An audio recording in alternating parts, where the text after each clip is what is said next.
கர்த்தருக்குள் பிரியமானவர்களே, ஆண்டவராகிய இயேசு கிறிஸ்துவின் நாமத்தில் உங்கள் யாவரையும் வாழ்த்துகிறேன். இந்த நாளுக்குரிய வேத வசனம் யோவான் 13:34. நான் உங்களை நேசித்தது போல நீங்களும் ஒருவரை ஒருவர் நேசியுங்கள். பிரியமானவர்களே, ஒரு விதவையான தாய்க்கு ஒரே மகள் மாத்திரம் இருந்தாலாம். தன்னுடைய நம்பிக்கையையும் எதிர்காலத்தையும் அந்த ஒரே மகளின் மேல் வைத்து சிறப்பாக வளர்த்து வந்தார்களாம். மகள் தன் பள்ளி படிப்பை முடித்து கல்லூரிக்கு சென்றாள். அங்கே புதிய சிநேகிதர்கள் கிடைத்தார்களாம். தன் வாழ்க்கையிலே பாதை மாற ஆரம்பித்தாள். அந்த புதிய சிநேகிகள் இவளை உலகத்தின் உல்லாசங்களுக்கு அழைத்து செல்ல ஆரம்பித்தார்களாம். கேளிக்கை விடுதி, விபச்சார விடுதி என்று தொடங்கி அந்த மகள் முழுவதும் விபச்சாரி ஆகிவிட்டாளாம். படிப்பு முடிந்தும் அவள் வீடு திரும்பவில்லை. விதவை தாயும் தன் மகளை தேடி தேடி கண்டுபிடிக்க முடியவில்லை. கடைசியில் உன் மகள் இரவு விடுதிகளில் நடனமாடுகிறாள், விபச்சாரியாகிவிட்டாள் என்பதே அந்த செய்தி. இதை கேட்ட தாயின் இருதயம் சுக்குநூறாய் உடைந்து விட்டதாம். முடிவாக ஒரு போட்டோ ஸ்டுடியோவுக்கு சென்று ஒரு தன்னுடைய போட்டோவை எடுத்து அதை ஒரு ஃப்ரேம் செய்து செல்லுகிற இடமெல்லாம் மரங்களிலே ஆங்காங்கே ஆணி அடித்து அதன் கீழே என் மகளே, இன்னும் நான் உன்னை நேசிக்கிறேன் என்று எழுதி வைத்தார்களாம். என்றாவது ஒரு நாள் என் மகள் இதை பார்ப்பாள் என்று சொல்லி பல ஆண்டுகள் சென்றது. மகளின் சரீரம் துர்நாற்றம் எடுக்க ஆரம்பித்தது. எல்லோரும் அவரை வெறுத்தார்கள். நேசித்தவர்கள் எல்லாரும் அவளை கைவிட்டார்கள். முடிவிலே ஒரு பிச்சைக்காரியை போல தெருக்களிலே அலைந்து வந்தாளாம்.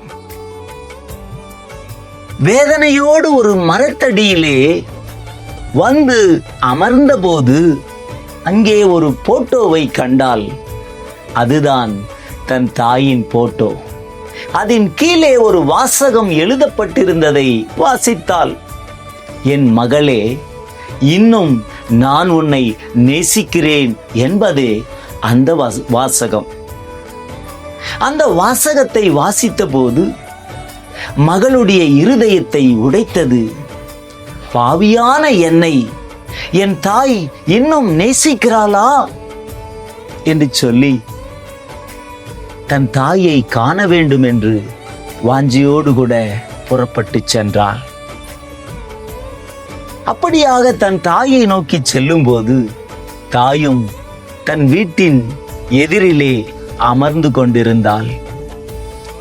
தன் மகள் வந்தபோது, அம்மா, இன்னும் என்னை நேசிக்கிறீர்களா என்று கேட்டாள்.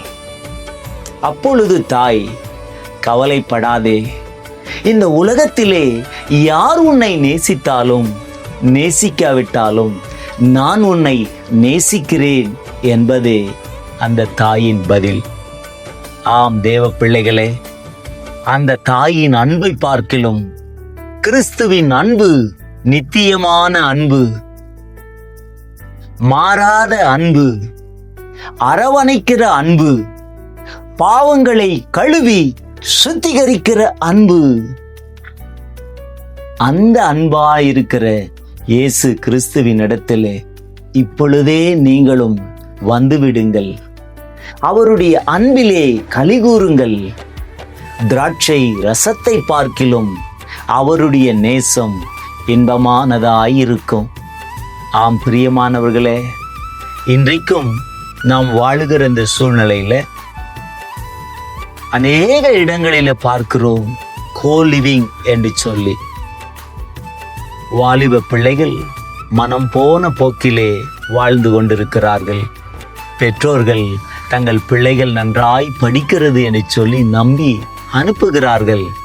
ஆனால் இந்த மெட்ரோ சிட்டிகளிலே பல்வேறு வாலிப பிள்ளைகள் பல்வேறு விதங்களிலே மனம் போன போக்கிலே வாழ்ந்து தங்கள் வாழ்க்கையை சீரழித்துக் கொள்ளுகிறார்கள். இன்றைய நாளிலே அவர்களுக்காக செபிப்போமா? எங்கள் அன்பின் பரலோக பிதாவே, இயேசுவின் நாமத்தில் உமக்கு நன்றி சொல்கிறேன். நான் உங்களில் அன்பாய் இருக்கிறது போல நீங்களும் ஒருவரில் ஒருவர் அன்பாய் இருங்கள் என்று சொன்னீரே. நான் உங்களை நேசித்தது போல நீங்களும் மற்றவர்களை நேசியுங்கள் என்று சொன்னீரே. இந்த ஒரு கதையின் மூலமாக எத்தனையோ பிள்ளைகள் தொடப்படும்படியாக நாங்கள் செபிக்கிறோம். ஆண்டவரே, இந்த மகளைப் போல எத்தனையோ வாலிப சகோதர சகோதரிகள் தங்கள் வாழ்க்கையிலே வழி தவறி பாதை மாறி சென்று கொண்டு தவறான வாழ்க்கை முறையிலே வாழ்ந்து கொண்டிருக்கிறார்கள். பெற்றோர்களின் நம்பிக்கை அழிந்து கொண்டிருக்கிறது. இப்படிப்பட்ட சூழ்நிலையிலே வாலிப சகோதர சகோதரிகளுக்கு நல்ல புத்தியையும் ஞானத்தையும் அறிவையும் தந்து பிள்ளைகளை ஆசீர்வதிக்க முடியாது நான் செபிக்கிறேன். ஒவ்வொரு வாலிப பிள்ளைகளுக்கு உம்முடைய பாதுகாப்பும் சுகமும் ஆரோக்கியமும் உண்டாகட்டும். பிள்ளைகளை வெளி பட்டணங்களுக்கு, வெளி நாடுகளுக்கு, வெளி தேசங்களுக்கு அனுப்பி வைத்து தங்கள் பிள்ளைகள் நன்றாய் இருக்க வேண்டும் என்று வாஞ்சிக்கிற பெற்றோர்களுடைய வாழ்க்கையிலே ஆண்டவரே நம்பிக்கை உண்டாகட்டும், சந்தோஷம் மகிழ்ச்சி உண்டாகட்டும். தங்கள் பிள்ளை நன்றாய் இருக்கிறார்கள் என்பதை அறிந்து கொள்ள கிருபை செய்ய முடியாது ஜெபிக்கிறேன், ஆசீர்வதிக்கிறேன். இயேசுவின் நாமத்தில் ஜெபிக்கிறேன் நல்ல பிதாவே, ஆமென். God bless you.